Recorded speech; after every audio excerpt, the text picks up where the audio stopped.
Forget frequently asked questions. Common sense, common knowledge, or Google. How about advice from a real genius? 95% of people in any profession are good enough to be qualified and licensed. 5% go above and beyond. They become very good at what they do, but only 0.1% are real geniuses. Richard Jacobs has made it his life's mission to find them for you. He hunts down and interviews geniuses in every field: sleep science, cancer, stem cells, ketogenic diets, and more. Here come the geniuses. This is the Finding Genius Podcast with Richard Jacobs. Hello, this is Richard Jacobs with the Finding Genius Podcast, part of the Finding Genius Foundation. I have Keith Fowke. He's the head of the Department of Medical Microbiology and Infectious Diseases, Canada at University of Manitoba, and we're going to talk about his work. So, Keith, thanks for coming. Thanks very much for having me. Yeah, tell me, what's the focus of your research? So my research is trying to determine new ways of preventing people from getting HIV. I know, but I guess in treatment, there's been AZT, there's been various cocktails of drugs, et cetera, to help people live with the condition, manage it. But in terms of first getting it, that I haven't heard talked about very much. But what are some of the, what's some of the common practices right now? Is it just, use of condoms during sex, or like what are some of the protocols to help people not get infected in the first place? Yeah, there's the standard behavioral prevention, such as limiting the number of sex partners, using a condom, and that kind of thing. I do work in Nairobi, Kenya, and we study sex workers in Kenya who are exposed to HIV through their sex work. Not all the time are they able to use condoms. And we've observed that even though they've been exposed to HIV for years and even decades, many of them don't become infected. And so we've been studying these HIV-resistant women for a number of years and have learned a little bit about their unique immune system and are now trying to take that information to develop new ways of preventing other women. So what do you think makes them resistant? There's probably a couple of different things. People will be familiar with when, let's say, a regular cold virus goes through a family. There's always someone in your family who seems to become infected very easily, and people in your family seem never to get a cold. Well, that's true also on a population level, where you see some people are really susceptible to infections, and other people are hard. It's more difficult for them to become infected. They're more resistant to infection. And we even see that in COVID, where some people are really susceptible to COVID and others aren't. So there's natural variations in the population. And so we think part of that variation is due to genetics, that some people have particular immune genes that are able to protect them from getting HIV infection, and others that we think that it may be something that develops over time. And I can get into a little bit of the details. Well, yeah, it develops over time. That would mean that, have you seen women that get infected with AIDS and show symptoms, but then they go away and the person seems to heal themselves, or, the virus goes latent within them somehow for a long period of time? Not in the population that we study. So that there are some cases of that. Those are called elite controllers, people that are infected by the virus, but their body controls it. The women that we're studying are women who are highly exposed to HIV, but even when we look at the molecular level in their blood, we find no evidence of the virus infecting. So they seem to be just not getting infected at all. And but do those women report ever showing any symptoms, or they never feel anything? No, they never show any symptoms. And when we look not only for the presence of the virus in their blood, but also markers of their immune system to see how healthy their immune system is fine and healthy. So it's just that the virus isn't getting established inside their body. Why do you think that is? What's blocking it? You literally just see like barely any or no virus in them at all? Yeah, so in a different group, there is a group in Caucasians, there's a gene mutation that it's in a gene called CCR5, which is one of the receptors that HIV uses to get inside the cell. Some individuals, some Caucasians have this gene, and it's an altered version of that gene. It's the polymorphism. It's a different version of the gene. And as a result, that molecule is not expressed on the surface of their cells, and therefore HIV can't into their cells. But in African populations, we don't see that. So there are some genetic basis for why some people don't become infected. But in our group, what we see in Africa is it's more based on their immune system. So HIV doesn't infect every cell in your body. It only infects certain cells. And those are sort of the quarterback of the immune system, or the conductor of the orchestra that is the immune system. Those are called CD4 cells, and they're like a master regulator. Those CD4 cells is what HIV infects. And when HIV kills that cell, then the immune system isn't able to coordinate itself properly. And that results in their immune system not working and people getting AIDS, dying of other infections. But HIV doesn't infect every CD4 cell. It only infects certain ones. And it infects cells that preferentially infect cells that are activated. So think of your immune cell as maybe a factory. And if it's a highly active factory with lots of production happening, the doors are opening and deliveries are coming in and getting all the way to the center, to the nucleus of the factory. A virus can get inside that environment, invade it, and establish itself very easily. Whereas if you think of another scenario where the cell is dormant or is just sitting there resting, that's like a factory that's been shut down. And the doors aren't open, the alarm system is activated. The virus just can't find a way into that factory and establish it. So the HIV is more able to infect and replicate in an activated cell. Activated cells are also the cells that move from the blood into an area of inflammation. So if I cut my finger and it gets infected, the finger turns and around the cut, it turns all red. And what that is immune cells are leaving your blood and they're going to the site of infection to fight the infection. What happens is that if those cells are moving from the blood into the genital tract and HIV is introduced at the genital tract, then that's a perfect environment for HIV to find these activated cells. Not only are there more of them because it's a part of the inflammation process and they've moved from the blood into the genital tract, but also the cells are turned on and HIV is able to infect those cells 1,000 times more efficiently than a cell that is resting. So in these women from Nairobi, the ones that don't become infected with HIV, what we noticed is that at the genital tract level, their immune system is very calm and relaxed. It's not highly activated. In some people, it's highly activated, but in these women, it's very calm. They don't have a lot of activated CD4 cells that would be ideal targets for HIV. So what we think is happening is that they are being exposed to HIV, but the immune environment in the genital tract is just not conducive for them establishing an infection. So the real goal to the research is, how can we take that information and use it for a new HIV prevention technology. In the women that you say never get infected, have any of them volunteered, or has there been a study done where you test them for their viral titer of HIV every month for, let's say, a whole year? Because during that time they're doing the sex working and they should be re-exposed over and over and over, and maybe you could see what happens in their body. Does it gain any traction, or what happens?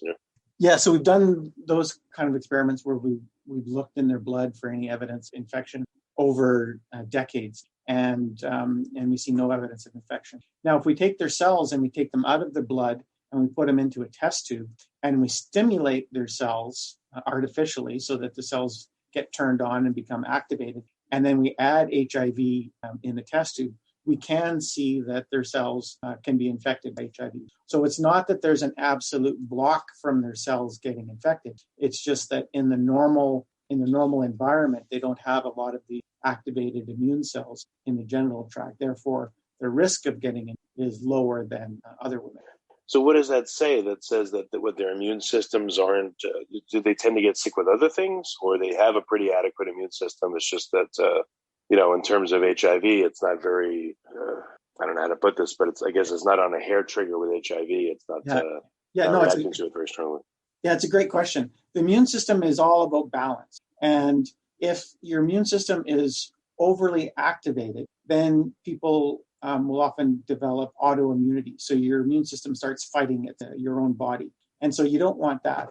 You don't want a hyperactive immune. Likewise, you don't want an immune impairment where the immune system doesn't work at all and you can get infection from other infections such as viruses or bacteria or other things. So it's all about having a balance. And what we think is that these women who have a quiet immune system, we call immune quiescent, have struck a balance so that when they need to respond to a challenge, and we've tested this in the lab, we've exposed their cells to things like influenza that they should have seen and be able to respond to. Yes, they can respond when they need to. So it's not that their immune system is broken and it can't respond to anything. It's just that it's quiet and calm until it needs to respond, and then it responds, and then it returns back down to a baseline.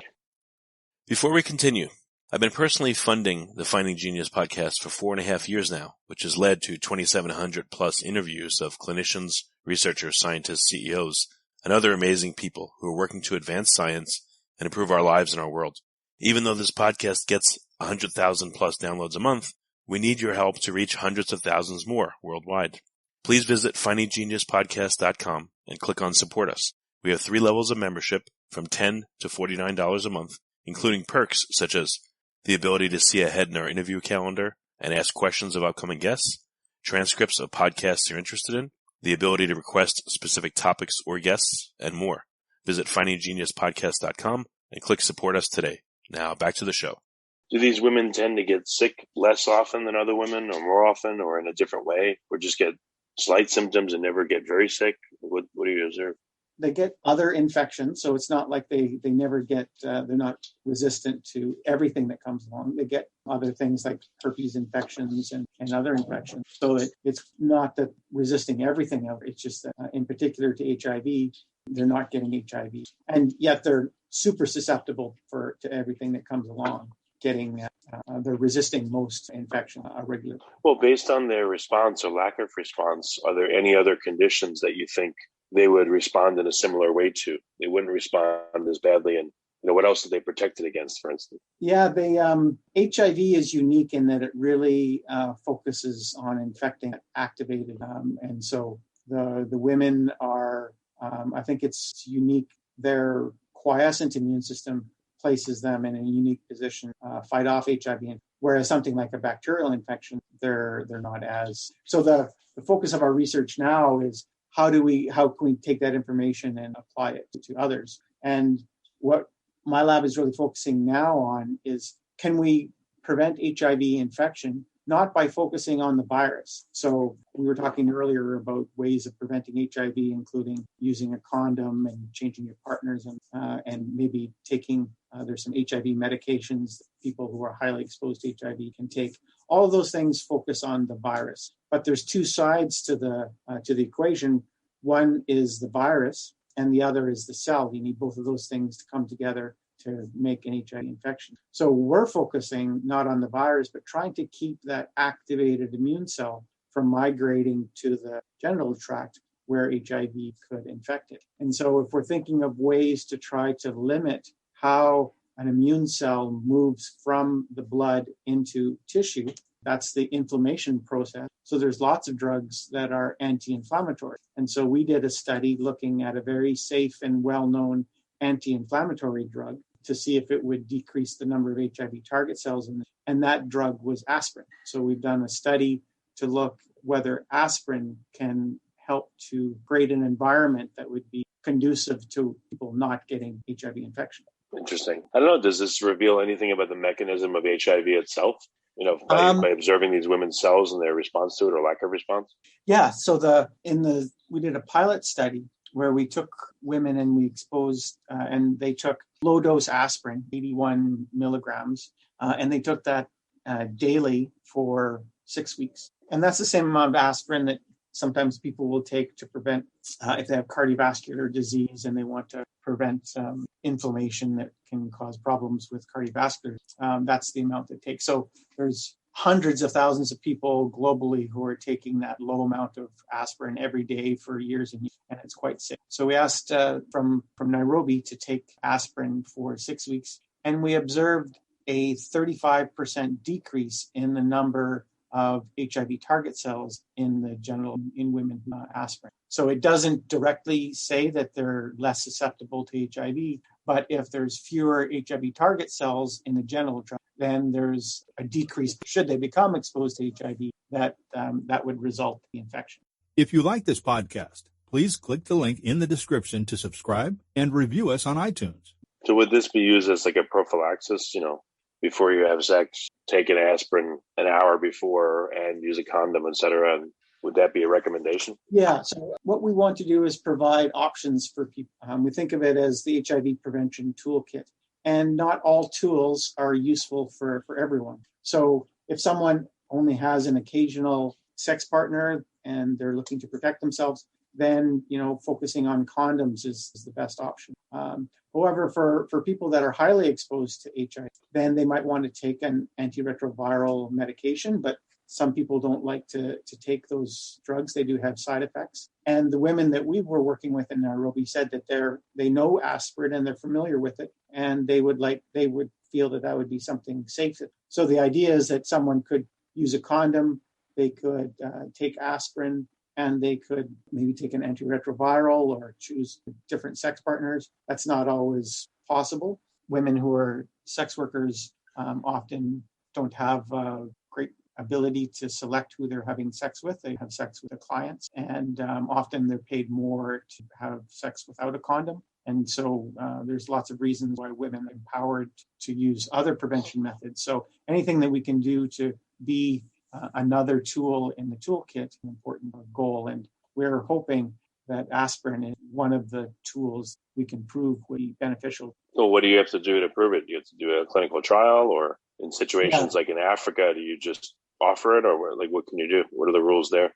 Yeah, so one of the advantages of this is that we don't have to, we know that aspirin is safe, and we know that it's already distributed throughout the world. It's not like we think of the COVID vaccine now, and one of the challenges is getting the therapy, getting the vaccine out to the people. Good thing with aspirin is it's already in every small kiosk and every pharmacy around the world. You just need the solid scientific data that it's going to help. So the next steps are that the first study that we did was in women from a general population. And now we're going to do a study looking at specifically sex workers who are at high risk to see if we can see a similar effect. And we're going to compare sort of the baby dose of aspirin, the 81 milligrams, to a regular dose of aspirin. So to see if we see a greater effect when using more aspirin, or whether the effect can be observed, and also see if it can be maintained for longer than just 6 weeks, to see if we can observe it for up to. Well, how long does a dose of aspirin tend to last in the reducing, the amount of cells available to the virus? Yeah, we don't know that. What we did was we just asked women to take aspirin every day, and then once a month we took their blood assessment. So we don't know how long the effect would last, and whether they could get away with taking it 3 or 4 times a week. Right now we're just at daily dose of aspirin. But the long-term goal would be to do exactly what you had suggested, with a large clinical trial where we study thousands of, and know that despite all of our HIV prevention efforts, some of them unfortunately will become infected with HIV, and see whether a subset of those who are taking aspirin would be less susceptible to getting HIV than a comparative control group. Well, what happens right now with the women that you told to take aspirin every day for a month? Did none of them get HIV? Did a few of them less than what would be normally seen? What was observed? Yeah, so these were women from the general population, so they weren't sex workers, and there was no HIV infections amongst the women over the 6 weeks that we studied them, and we followed them up 6 months later, and no infections. Was this a clinical trial, or was this just, how did you do this? We did it as a clinical pilot study. So we studied, the comparison group was women before they took the drug. So we took samples before women were on this, and then they took aspirin. And 6 weeks later, we measured their immune response. So we compared levels pre-drug and post-drug and saw this 35%. In order to do it in sex workers, do you need a trial, or could you do the exact same thing?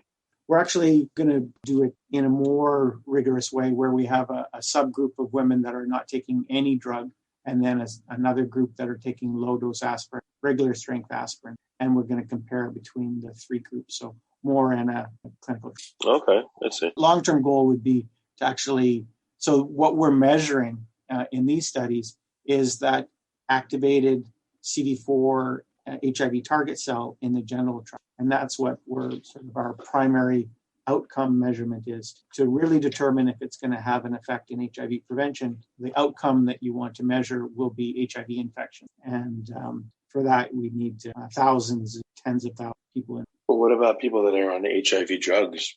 Why not use aspirin, maybe to heighten the effect of the drugs? Or people that have recently been infected, could they use aspirin to slow the advancement of HIV inside themselves? Yeah, there have been studies looking at HIV causes, once it gets inside the cell, inside the body, it causes huge activation of the immune system. And in studies where they've looked at whether aspirin can bring down that level of inflammation, it doesn't look like aspirin really has much of an effect once someone is already in. But we do have studies planned where we're going to look at women who are taking antiretroviral medication and seeing if we add on aspirin to that, whether it can have an effect. So there was a study where they used a topical agent in the genital vagina that has an anti-HIV medication. And they saw that when women, before they had sex, if they used this topical agent with anti-HIV drugs in it,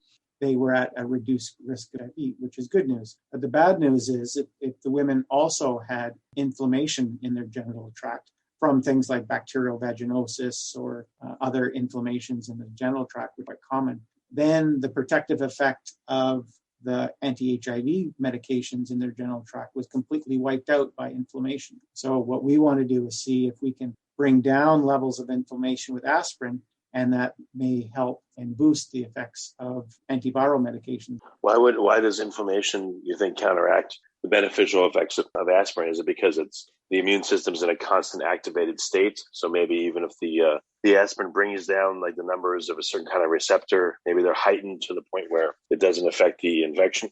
Yeah, what I was referring to is that inflammation counteracts the effect of not aspirin, but it counteracts the effect of the antiretroviral medication we're taking, protease inhibitors, and other classes of HIV prevention medication that people. So what we think is happening there is that if you have inflammation in the genital tract, then all of these activated immune cells flow into the genital tract.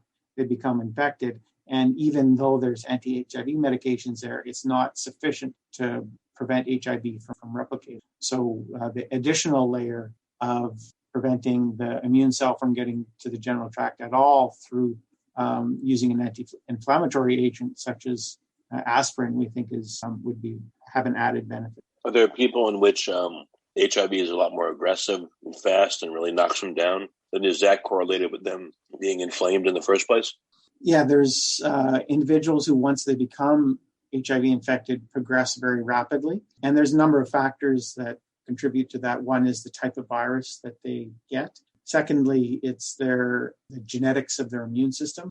Some individuals we all have different genetics, and especially at the immune system, that's where the variation in our human genome is at its greatest. And some people just have versions of the different immune genes that don't fight off HIV infection very efficiently, and they get infected very quickly. But also, some individuals have high levels of immune activation just naturally, and once they become infected, they progress very rapidly. There's a number of different factors, but yes, in some individuals, having a highly activated immune system can lead to faster disease progression once infected. Is there any protocol, for people newly infected where you'd actually suppress their immune response for a period of time so that perhaps the HIV won't take hold? No, the challenge with that is that the immune system actually does a fairly good job of controlling the amount of virus. Once HIV first gets into an infection,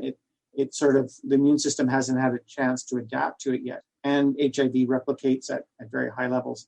Then the immune system kicks in within a couple of weeks, and it starts suppressing the amount of virus. So you see the amount of virus dropping down in the blood until it receives a baseline level. Now, the problem is that the immune system isn't able to completely eliminate all of the virus in blood, so it's long infection. But the immune system does control the amount of virus. So the challenge is you don't want to have the immune system overly activated, but you also don't want to suppress it because it is doing a fairly decent job in controlling the infection initially, although it doesn't eliminate it. Yeah, why does HIV go latent in people or inactive or dormant for a period of time, sometimes years? Why do you think that happens?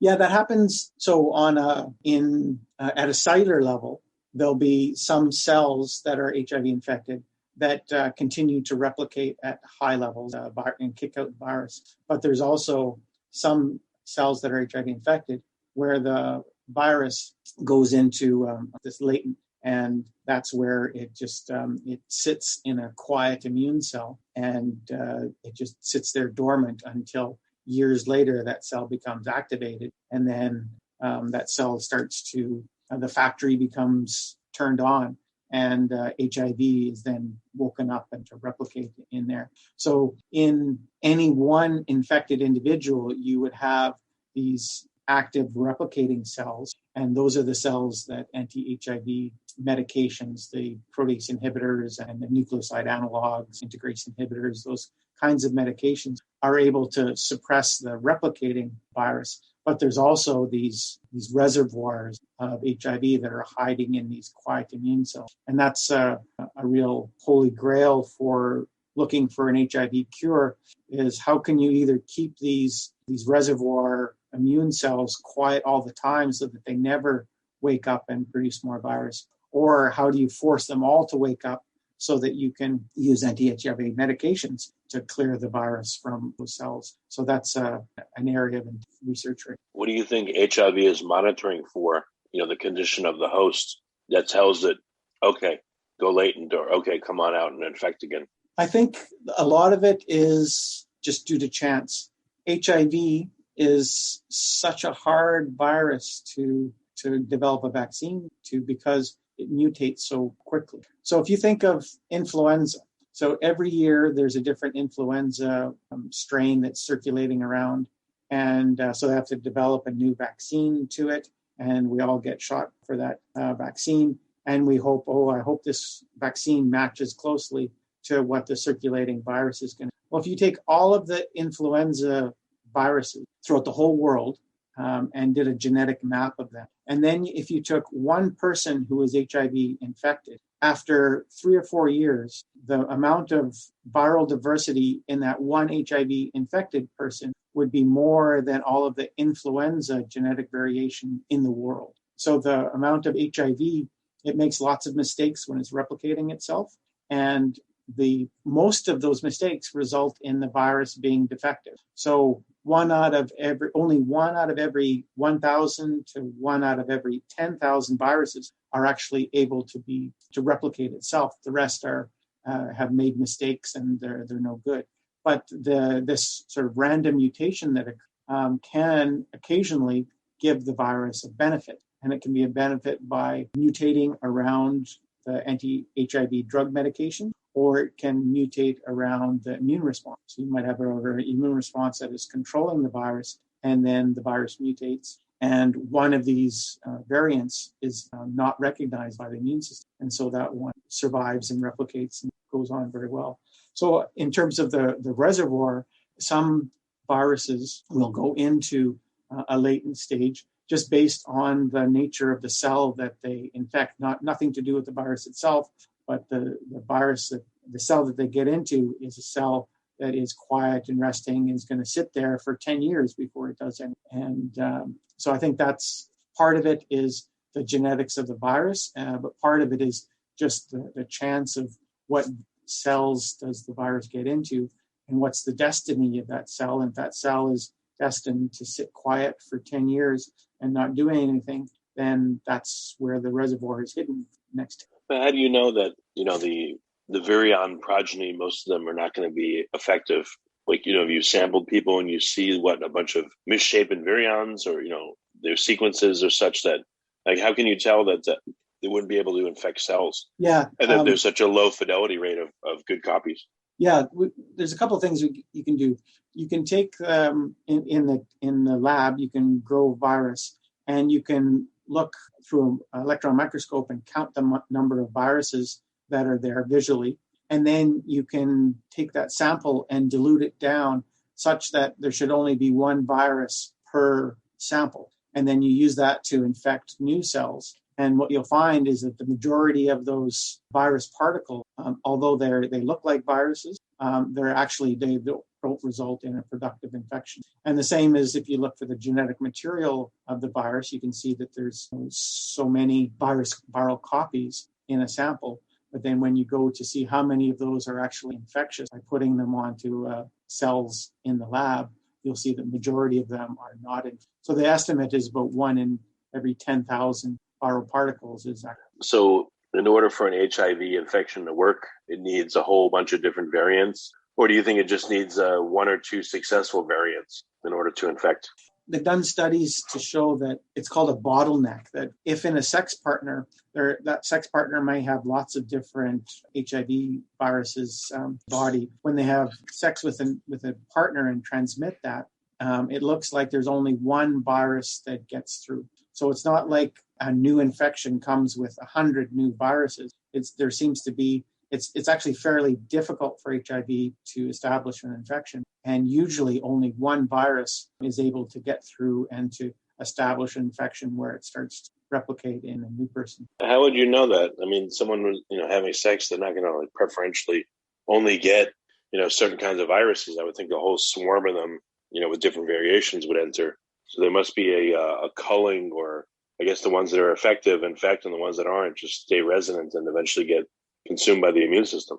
What they've done is they've tried to find people who have gotten HIV infections, and they detect them within days to within hours of them getting that infection. And then they look at the genetic sequence of the virus in their body over days and over weeks. And they see that it's just a single virus initially, and then it starts to diversify and mutate as time goes on.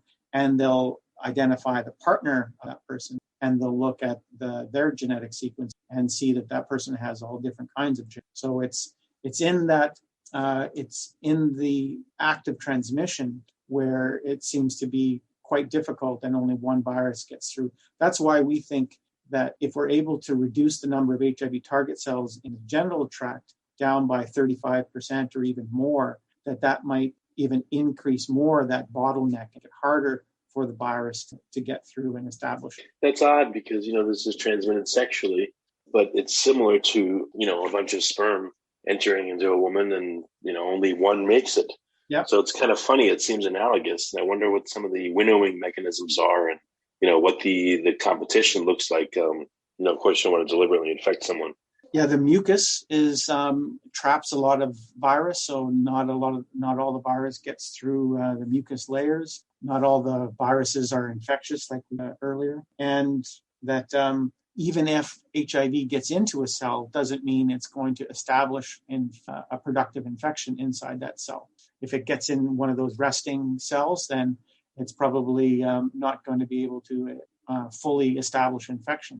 So it's at a per virus and a per cell level, HIV infection is actually fairly rare. Problem, of course, is that when you look at a population level and you look at the number of sex acts that people have and all that, HIV transmission it still happens much too often. But on a molecular level, it is still a fairly rare. Yeah, I just think it's interesting that you only end up with one variant of HIV, and again, it seems to be like some sort of winnowing process. It's just really interesting. It's very strange. Yeah.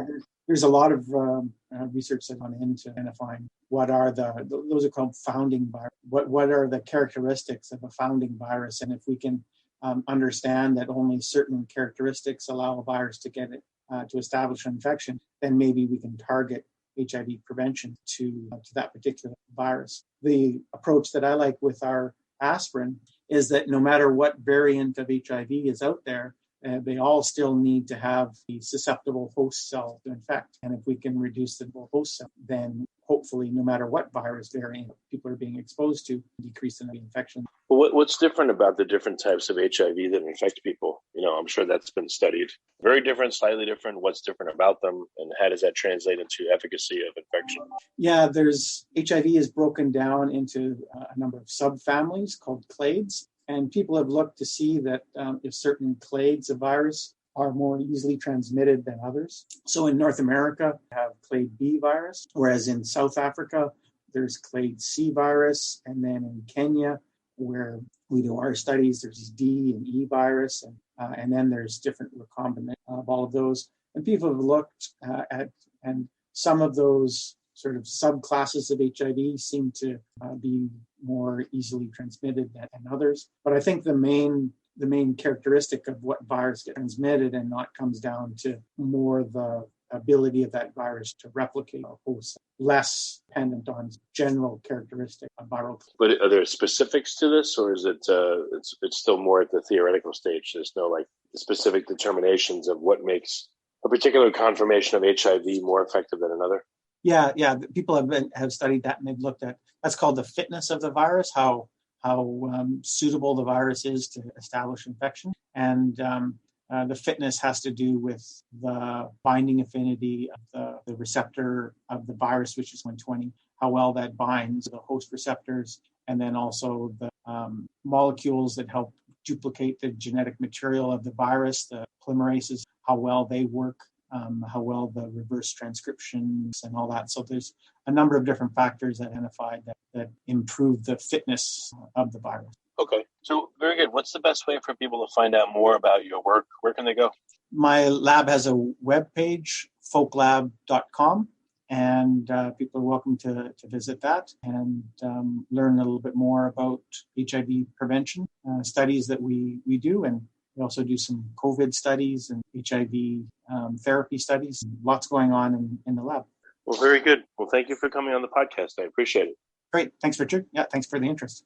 If you like this podcast, please click the link in the description to subscribe and review us on iTunes. You've been listening to the Finding Genius podcast with Richard Jacobs. If you like what you hear, be sure to review and subscribe to the Finding Genius podcast on iTunes or wherever you listen to podcasts. And want to be smarter than everybody else? Become a premium member at findinggeniuspodcast.com. This podcast is for information only. No advice of any kind is being given.